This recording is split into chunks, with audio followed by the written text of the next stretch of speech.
History is often blamed on wars, on weapons, on hatred.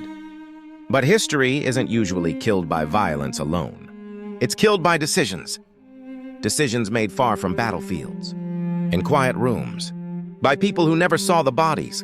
Tonight, these are not accidents, not misunderstandings. These are moments when leaders knew the risks and signed anyway. These decisions didn't just change borders.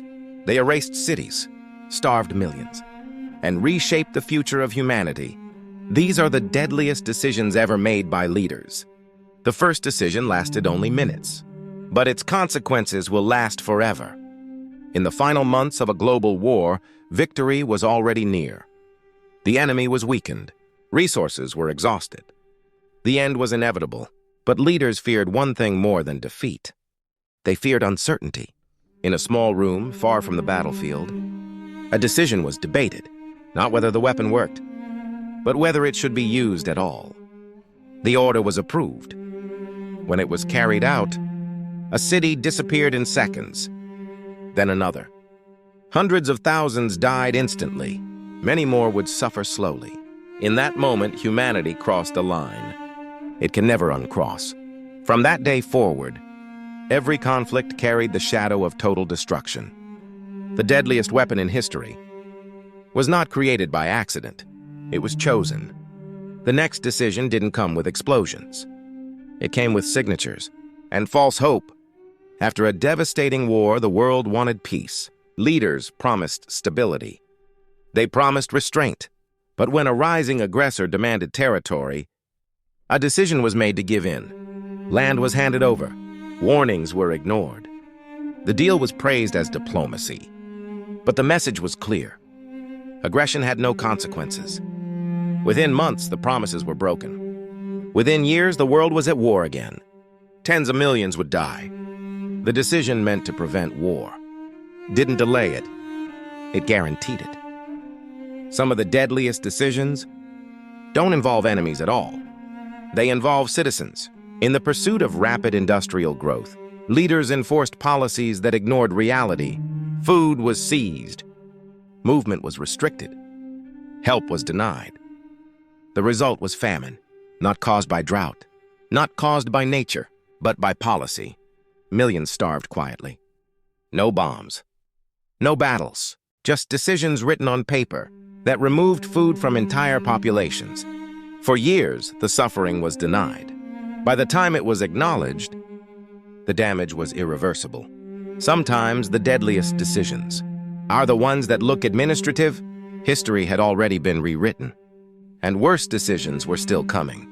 Some decisions send people to die, even when failure is guaranteed. Military leaders faced a problem. They had promised victory, but reality said otherwise. Instead of retreating, they ordered attack after attack against fortified positions, across open ground. Soldiers advanced knowing they would not survive. The orders continued anyway. Thousands died from meters of land. And when nothing changed, the strategy remained the same, because admitting failure was seen as more dangerous than losing lives. Pride killed more soldiers than the enemy ever could. Some decisions don't kill immediately. They poison the future. When empires collapsed, leaders redrew maps. Lines were drawn quickly. Cultures were ignored. Histories were erased. Entire populations were divided by borders. They never chose. Conflicts were guaranteed. Decades later, wars erupted in the same places. Not because people hated each other, but because decisions were made without understanding the consequences. Some wars don't start with gunfire. They start with a pen. The next decision was not an action. It was silence. Information reached leaders early. Reports were clear. Warnings were undeniable. But action was delayed.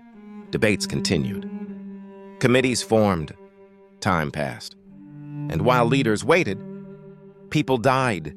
Sometimes from violence, sometimes from disease, sometimes from starvation.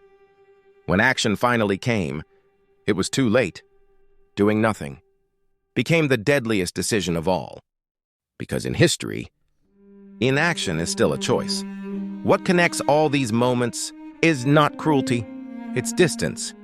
Leaders rarely see the consequences of their decisions firsthand. Deaths become numbers, suffering becomes statistics.